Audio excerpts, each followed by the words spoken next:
CBN Intimamente.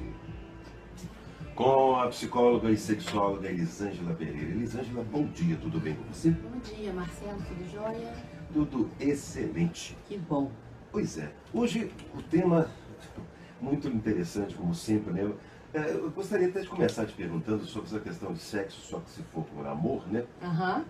É verdade que algumas pessoas só conseguem se relacionar sexualmente com outras se tiverem uma ligação emocional muito forte? Sim, é verdade.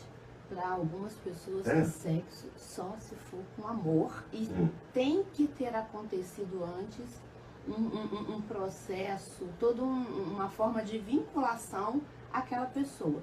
Fora isso, essas pessoas não conseguem sentir atração sexual por ninguém. É mesmo. Então existe como se fosse um pré-requisito. Primeiro, eu tenho que criar uma ligação Quer dizer, afetiva não é com instintivo, você. não é instintivo. Né?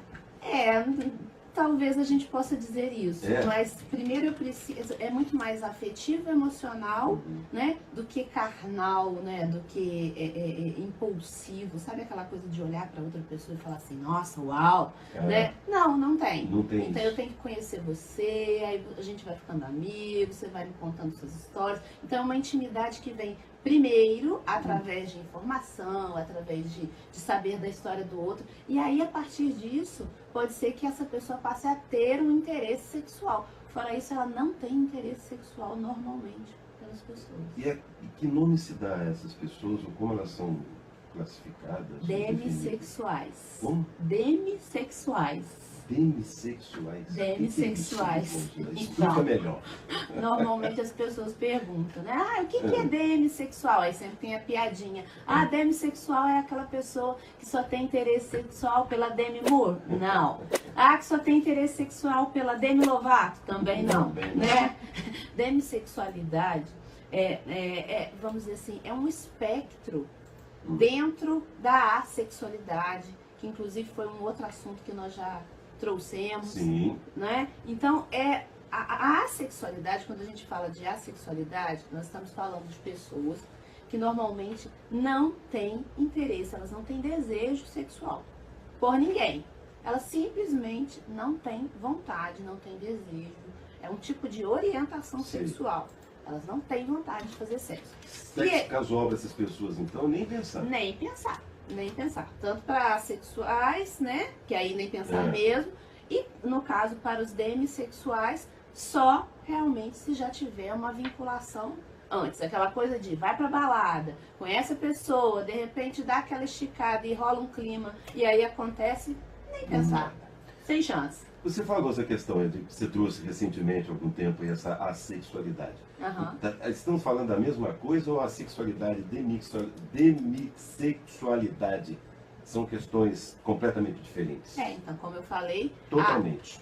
Não são totalmente diferentes. A questão o conceito de assexualidade começou a ser estudado, né? Convencionou-se esse tipo de orientação sexual, assim como temos a heterossexualidade, a homossexualidade, a assexualidade começou a se firmar como realmente um grupo de pessoas que realmente não têm interesse sexual a partir do ano 2000. Só que dentro desse grupo de assexuais, né, os estudos continuam, e aí os estudiosos começaram a perceber que existia dentro desse grupo uma exceção, que seriam os demissexuais. Então, não eram pessoas que não tinham interesse sexual por ninguém. Normalmente elas não sentiam. Mas quando encontravam... Quando havia esse envolvimento... Aí sim o desejo surgia. Então foi necessário criar um outro, vamos dizer assim, um subgrupo dentro dessa definição de assexualidade. Então, que seria a demissexualidade. Então são pessoas que só se sentem atraídas caso elas tenham um vínculo sexual, um vínculo afetivo, muito forte com o parceiro. Aí elas têm desejo. Fora isso, sem desejo. Nada de sexo. Isso é recente, então, muito recente. São estudos de, né? O conceito de assexualidade 2000, o de demissexualidade um pouco depois, quer dizer, nós estamos em 2017, para estudos da sexualidade humana é muito recente, né? Surgiu, né? Esse estudo de orientação sexual surgiu muito pouco tempo.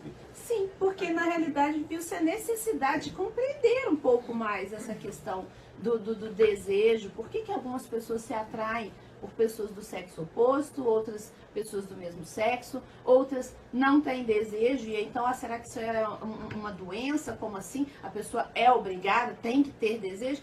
Então, nós, especialistas, né, em sexualidade humana, começamos a fazer pesquisas, e a gente começou a descobrir que não eram casos isolados, que ao redor do mundo existem várias pessoas, e quer dizer, a gente tinha que criar algo, né, para poder fazer com que essas pessoas não se sentissem assim, ETs, né? É interessante, né, como que leva a esse tipo de conhecimento, esse tipo de conclusão, encontrar essas pessoas, como que esses estudos são dirigidos para chegar a esse tipo de comportamento. Sim. Isso me desperta uma curiosidade, saber como que isso é feito. Sim, através de pesquisas, né, com questionamentos e tal. E hoje em dia uma coisa que ajuda a gente muito é a internet. A internet, né? Porque grupos surgem, né? Grupos são criados dentro de redes sociais. Sim. E aí a gente se depara com um grupo de pessoas que estão ali, né, falando sobre o mesmo problema. Olha, eu me sinto assim, eu me sinto assado, isso acontece comigo. As pessoas estão se expondo mais. Sim, elas estão, na realidade, elas estão buscando outras pessoas que tenham questões parecidas com as delas, exatamente para não se sentirem tão isoladas, tão, né, diferentes, porque isso, num primeiro momento, você concorda que numa sociedade sexualizada como a nossa, isso gera uma estranheza. A pessoa fala, gente, eu tenho algum problema. Tem gente que fala, não, isso não é normal, vai se tratar, porque você tem que ter desejo, porque você tem que gostar de sexo, né? E aí ela começa a se achar estranho. Eu estou te perguntando porque imagino que isso, há uns 20 anos, seria talvez impossível desenvolver um estudo desse. Que as pessoas não iriam se expor dessa forma. A gente ou tem, não? Sim, realmente, assim, mas a gente tem uma grande dificuldade em fazer pesquisa. As pessoas falam mais abertamente sobre essas questões hoje, não? Falam, com certeza. Mas você sabe que mesmo assim, a gente ainda tem uma certa dificuldade. Por exemplo, aqui no Brasil, já que a gente tem esse rótulo de ser um país muito sexualizado, um país muito caliente, as pessoas lá fora acham isso. E isso não é uma realidade. Se fosse, eu não trabalharia tanto quanto eu trabalho, entende? Você não teria tanto trabalho. Não teria. Porque às vezes até numa pesquisa onde eu vou lá falar que você, por favor, me ajude, preencha esses dados, essas respostas. Aí tem lá, quantas vezes você tem relação sexual por semana? Aí tem que dizer, 1, 2, nenhum, 10. A pessoa fica assim, vou colocar 3 pelo menos, né? Porque é pra eu não sair do esperado. Não transmite a verdade, né? Nem sempre. A gente tem dificuldade na hora de fazer a análise dos dados, porque a gente não sabe se isso realmente corresponde, porque as pessoas, elas carregam esse medo. Não, se o normal é ter relações sexuais 5 vezes por semana, 3 vezes por semana, se eu não tenho nenhuma, eu vou falar aqui que eu não tenho nenhuma? Não, eu vou me sentir mal. Não, mas o seu nome não vai aparecer, ninguém vai saber. Não interessa, a pessoa muitas vezes não consegue colocar isso. Então, pesquisar a sexualidade humana, desenvolver qualquer trabalho nessa área, fazer palestra. Eu tenho dificuldade às vezes, Marcelo, para criar um título de uma palestra. Perco muito tempo. Por quê? Porque se eu escolher um título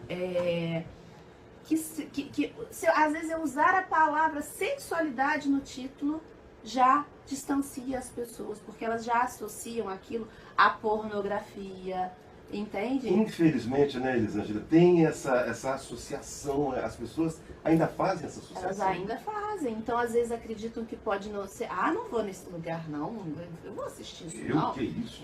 Porque acham que não é um trabalho sério, muito pelo contrário, a sexualidade clínica, né, a sexualidade humana hoje, ela tem estudos no mundo inteiro, com resultados muito bacanas e tem ajudado as pessoas a melhorar a qualidade de vida dos seus relacionamentos. Você vê, esse assunto que você trouxe hoje aqui, por exemplo, que é uma questão que muita gente, você ouve, mas não acredita. Duvida, mas de sexo só por amor, que é isso? Não, ninguém faz isso. Mas está aí comprovado que é demissexualidade, é isso. E aí, se você se depara com uma pessoa dessa, imagina, e a pessoa falar isso pra você, você fala, tá brincando, tá de sacanagem, não existe isso.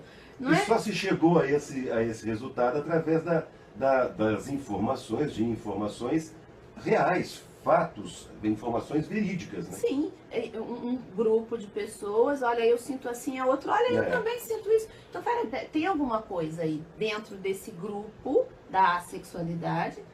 Existe um subgrupo.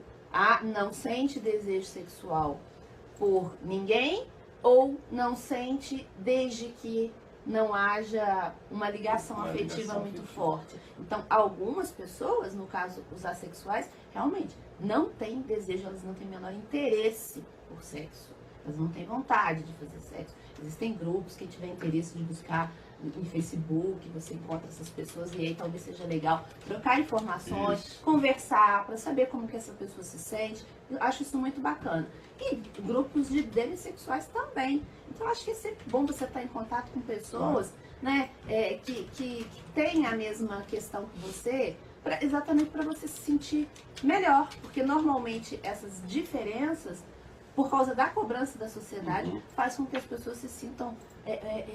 Isso não é doença. Exato, isso não é uma doença. É só uma diferença. Pronto. Em termos de orientação sexual. Como tantas diferenças que nós Esse temos. espectro está aumentando. Até um tempo atrás era homossexualidade e heterossexualidade. Ok. Não, hoje temos heterossexualidade, homossexualidade, bissexualidade, assexualidade, dentro da assexualidade, agora, né, a demissexualidade. E talvez ainda encontremos outras questões por aí. A realidade é, o ser humano, ele é muito subjetivo. E não existe uma regra, não existe o que as pessoas têm que se enquadrar, um padrão. O problema é que as pessoas procuram padrões, né, Marcelo? Procura um manual de instrução. Exatamente. Se você fugir desse manual, se você fugir dessa bula, você é esquisito, você é anormal. Então, isso não é verdade.